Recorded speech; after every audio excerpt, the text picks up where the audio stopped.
బంధమోక్షములను సంధించును మనస్సు స్వేచ్ఛనిచ్చిదాని విడువరాదు.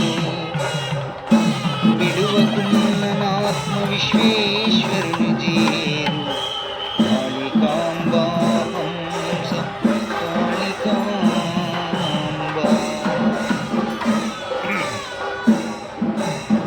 మానవుల బంధమోక్షాలకు కారణం మనస్సేనని శాస్త్రములు చెబుతున్నాయి. మన ఏవా మనుష్యానాం కారణం బంధమోక్షయో బంధాయ విషయాసక్తం ముక్తై నిర్విషయం. జ్ఞానవాసిష్టములు.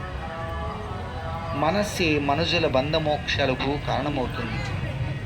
శబ్దస్పర్శాది విషయములలో ఆసక్తమైన మనస్సు మనకు బంధకారణం అవుతుంది.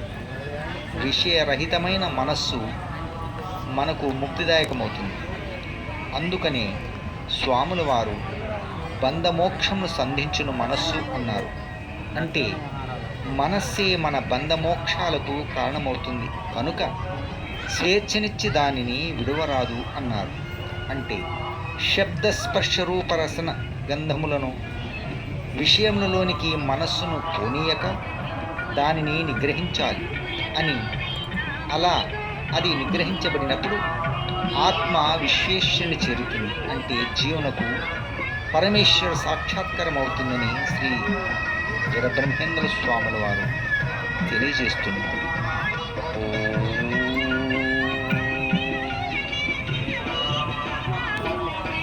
తత్సత్. శుభం భవతు. శుభం భవతు.